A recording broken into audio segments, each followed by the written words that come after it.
Hello and welcome to Rocket Fuel, your daily update for everything that's happening in the rocket pool community. So today is September 26th and we're 2 days away from the new reward period, which is really exciting. Before we get started with today's episode, let's have a look at what we talked about yesterday. So we had 250,000 ETH is secured by Rocket Pool now. That's not including the RPL. And we have 1,000 nodes in the smoothing pool, which is really exciting.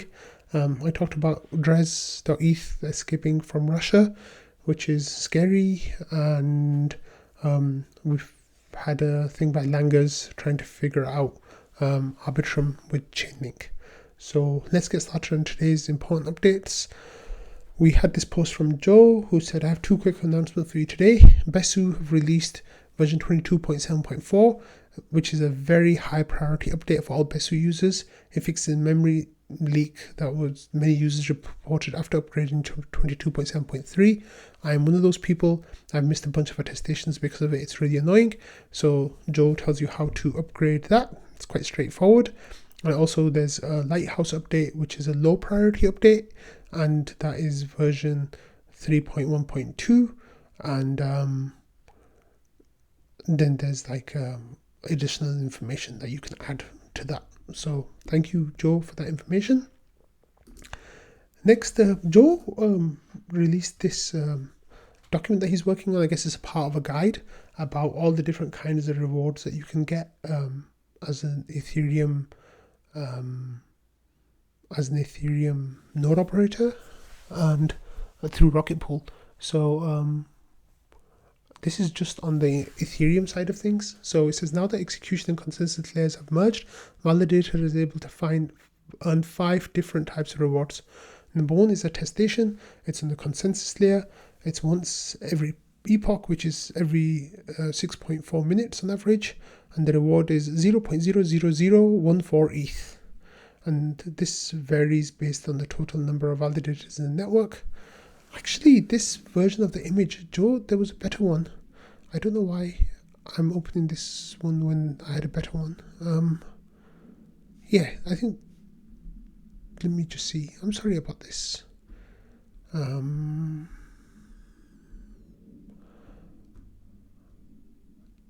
Yeah, so what happened is Joe posted updates every few minutes, like every little while as he was iterating it, and the community was kind of helping talk him through that. So yeah, this one, attestation rewards every 6.4 minutes, 0.00014 ETH, block proposal, consensus layer every 2 months on average. However, it can range from 1 to 6 months, and that's 0.02403 ETH. Sync committee every 2 years on average, every 1 to 6 years. It's 0.11008 ETH. Slashing reward is very rare, and this actually happened the other day because because Rocket Pool slash seeker found one of the people who, when the 20 pools were slashed the other day, 20 validators slashed the other day, one of those was Rocket Pool. So these rewards are very, very rare, and that's on consensus layer, very rarely included in block proposals, and it's 0.09 ETH. And then the 2 execution rewards are, one is priority fees, and that varies, but it's typically 0.01 to 0.1 ETH, and very rarely more than 1 ETH. And then MEV rewards on the execution client layer also, and also included in block proposals when using MEV boost, and that's typically 0.01 to 0.1 ETH, and very rarely 1 plus ETH. So it gives you a good idea of what kind of rewards you can expect and what the frequency of those rewards are.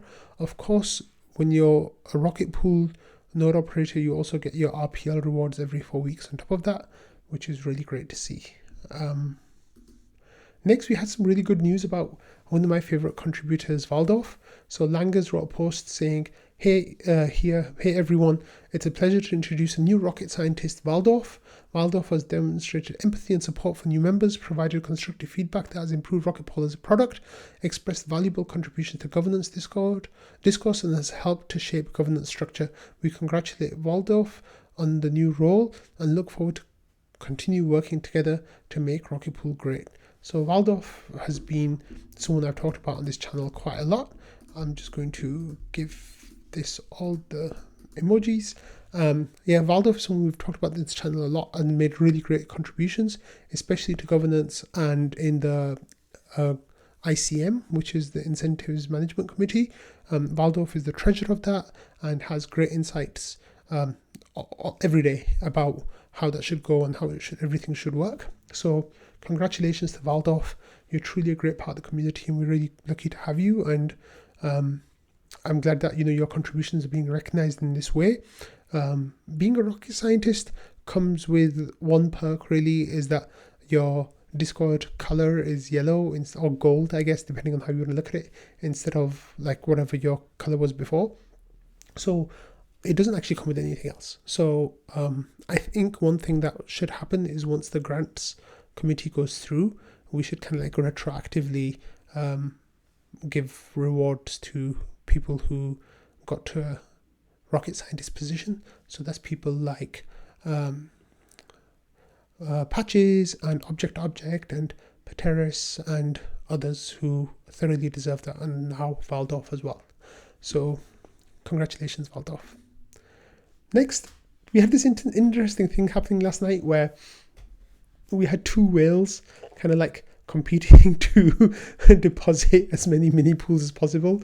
So we had this 0xB8ED, which someone said looks like baited, which is nice. I like that. And also we had Marco Barco and Warthalter doing their third node. They're probably going to start their fourth node soon because I think they're maxing out on their third node. They only tend to run 300 mini pools per node.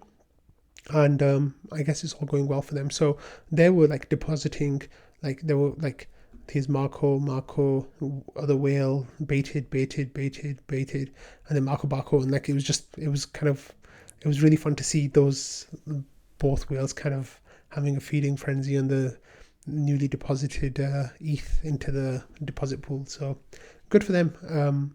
The queues are moving really fast. If you want to stake with Rocket Pool as a node operator, you can probably get through the queue in a couple of days at most, the way things are at the moment.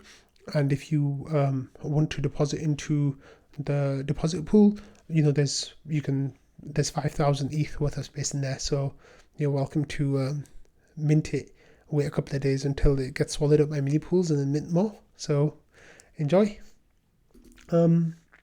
Next, we had this really funny and massively inappropriate if you're from England, but since I'm from England, I feel like I can make this joke. Maverick says the GBP is wrecked, which is referring to the horrible performance of the pound going to all-time lows against the dollar, and then limit it down. And then he makes the joke, and I'm going to butcher this horribly, but he says, I guess it was kind of bearish that the British lead dev died.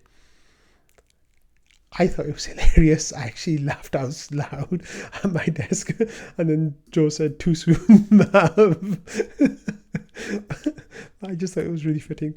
Anyway, I'm sorry if you were offended by that. But moving on to more positive news. So this is something that I talked about a few days ago, but I really want to spend a minute or two like kind of going over this again. So we have our ETH that's at a premium, right? Or very, very close to exact parity on the primary and secondary markets.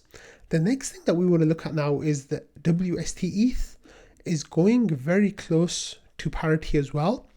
Now, you might think, oh, it's better if our ETH is at a premium and the others are whatever, lagging behind and stuff. But that's not actually the smart way to look at this.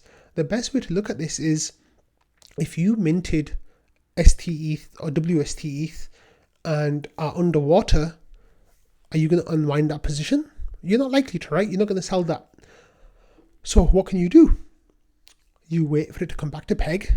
And once it comes back to peg, then you have a decision to make, because now you're not losing money. Now you think, do I want to keep holding stETH, or do I want to get a trustless, decentralized, permissionless, no rent-seeking product instead that actually offers high APR, because a higher percentage of Rocket Pool node operators are running MEV boost. So right now, our ETH is the premier liquid staking derivative token on the market. It's absolutely like pristine as an asset.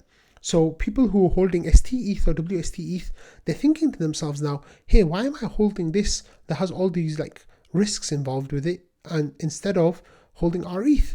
Well, now, one of the reasons why you might not have done that is because you would have been at a loss, right? If you tried to swap from one to the other. However, that's going away now because stETH is about to come back to peg.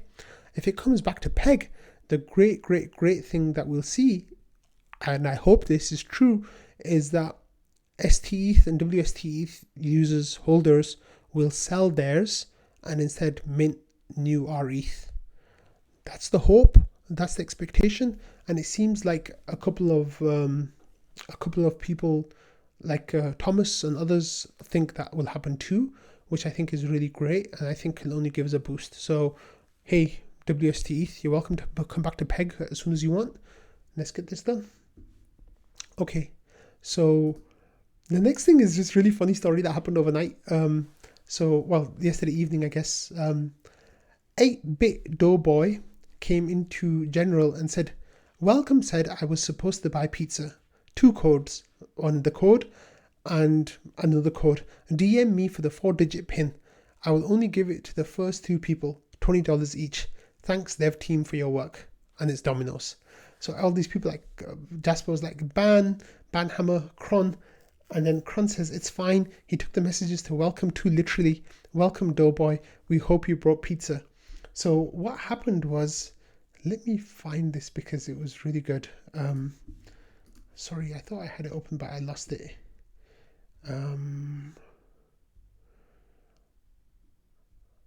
So what happened was, so people started reporting 8-bit Doughboy to the cron, or to like report spams. So Slothman pasted the link to 8-bit Doughboy and tagged cron, and 8-bit Doughboy said, "Oh, come on, I'm really here." And Slothman says, "That's very scam like, even if you're a real person." And 8-bit Doughboy says, "Do you want the Domino's code?" And Slothman says, "No." And then there's a screenshot saying, "Welcome 8-bit Doughboy. This is from the welcome bot in the channel. We hope you brought pizza." And then Slothman says, "Do you mean that?" And 8-bit Doughboy says, "Yeah." And Slothman says, "Lol." And Cron says, 8-bit Doughboy, those are Discord default messages. They try to be funny. It doesn't mean you literally have to buy pizza for the team. Appreciate it though." And 8-bit Doughboy says, "Yeah, I thought I tried to be funny back." And Cron says, "No worries." And then Slothman says, "The joke went over our heads then." Anyway, if you go back to the actual discussion, the 8-bit Doughboy starts saying, "Rocket Pool has made me lots of dollars though, so I thought I'd share." And then and then people like Das was telling him, like, asking people to DM raises some flags though. And people are kind of talking about whether or not they should try to use the pin. So 8-bit Doughboy just posts the codes with the pin, so first come first serve. And everyone's kind of scared to try it. Like Jasper saying, "Someone try it." And then it was just really good stuff. It was really funny. And then Maverick was like, "I don't think they're delivered to New Zealand." And then what ended up happening was, 8-bit Doughboy offered to give Maverick some Bitcoin so he could go buy some Domino's in New Zealand. And he was like, "No, I couldn't. The community members who've been around far longer than I have contributed more, who deserve pizza more." And then Render Corp says, "I use the code lol." And then 8-bit Doughboy says, "I guess I'll just send some to the RP address. Thanks, devs. See, I wasn't a troll." So basically what ended up happening is, to cut a long story short, he ended up donating like half an ETH to Invis, which is really cool of him. So that was a bit of a funny thing that happened last night. So hey, 8-bit Doughboy, thanks for everything, and you definitely made some people's night there with free pizza. So finally, yesterday we talked about Drez.eth and how he was leaving Russia to get away from the draft and like not wanting to fight in the war in Ukraine. So Drez said, "Elvis has left the building, guys. Thank you for your amazing support. Truly the best community. Russia will be free." So Drez left Russia, and he arrived in Kazakhstan, and it seems like he's safe and sound.